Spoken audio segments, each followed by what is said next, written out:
اعوذ باللہ من الشیطان الرجیم بسم اللہ الرحمن الرحیم۔ سورہ مومنون کی جو آخری 4 آیات ہیں بہت جامع ہیں، بہت پرجلال ہیں۔ افحسبتم انما خلقناکم عبثا وانکم الینا لا ترجعون، کیا تم نے یہ سمجھا تھا کہ ہم نے تمہیں بیکار پیدا کیا تھا، بے مقصد پیدا کیا تھا، اور یہ کہ تم ہماری طرف لوٹائے نہیں جاؤ گے؟ یعنی یہ کہ در حقیقت اگر آخرت کا تصور موجود نہ ہو تو تخلیق انسانی کا مقصد کو سمجھ میں نہیں آتا۔ عام حیوانات کی طرح انسان ہوتا تو بات ٹھیک تھی، لیکن انسان عام حیوان نہیں ہے۔ اس میں خاص طور پر جو نیکی اور بدی کا امتیاز وضعیت کیا گیا ہے، اس کے اندر جو ایک مورل سینس ہے، اخلاقی حس ہے، کچھ چیزوں کو یہ برا سمجھتا ہے، کچھ چیزوں کو اچھا سمجھتا ہے، اور یہ یونیورسل ہے، یہ کسی ایک قوم یا ایک علاقے کے لوگوں کی بات نہیں ہے۔ یہ مورل ویلیوز جو ہے یہ پرماننٹ ہے، یونیورسل ہے، گلوبل ہے۔ تو آخر ان کا نتیجہ کیا ہے؟ گندم از گندم برویت، جو سے جو، گندم سے گندم اگنی چاہیے، جو سے جو، لیکن ہم دنیا میں تو دیکھتے ہیں کہ نیکی کا نتیجہ لازماً اچھا نہیں نکلتا اور بدی کا نتیجہ لازماً برا نہیں نکلتا۔ تو کوئی دوسری دنیا ہونی چاہیے، دوسری زندگی ہونی چاہیے۔ یہی دلیل ہے ایمان بالآخرت کے لیے، جس کو قرآن مجید مختلف مواقع پر استعمال کرتا ہے۔ چنانچہ سورہ آل عمران کے آخری رکوع میں ہم یہ دیکھ چکے ہیں، ربنا ما خلقت ھذا باطلا سبحانک فقنا عذاب النار۔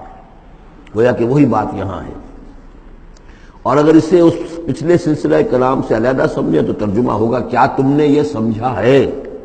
یہ گویا کہ اب مجھ سے اور آپ سے اللہ تعالیٰ مخاطب ہیں، جو بھی قرآن کا پڑھنے والا ہے۔ افحسبتم انما خلقناکم عبثا، اے انسانوں کیا تم نے یہ سمجھا ہے کہ ہم نے تمہیں بیکار بے مقصد پیدا کیا ہے؟ وانکم الینا لا ترجعون، اور تم ہماری طرف لوٹائے نہیں جاؤ گے۔ فتعالی اللہ الملک الحق، تو بہت بلند و بالا ہے بادشاہ جو سچا بادشاہ ہے، الملک ہے۔ ظاہر بات ہے کہ کوئی بادشاہ دنیا میں ایسا نہیں ہو سکتا کہ جو اپنے غداروں کو سزا نہ دے، وفاداروں کو خلعتیں نہ دے، جاگیریں نہ دے، انعامات نہ دے۔ دنیا کا نظام چل نہیں سکتا جزا و سزا کے بغیر۔ تو وہ الملک القدوس الملک الحق کیسے ممکن ہے کہ وہ اپنے جانثاروں، وفاداروں، تابع داروں، ان کو کوئی اجر و ثواب نہ دے، ان کی کوئی قدر افزائی نہ کرے، ان کی جو جانثاریاں ہیں ان کا انہیں کوئی صلہ نہ دے، اور جو ان کے غدار تھے، اس کے باغی تھے، انہیں کوئی سزا نہ دے؟ کیسے ممکن ہے؟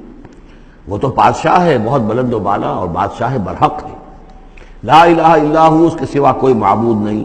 رب العرش الکریم، وہ بہت عزت والے عرش کا مالک ہے۔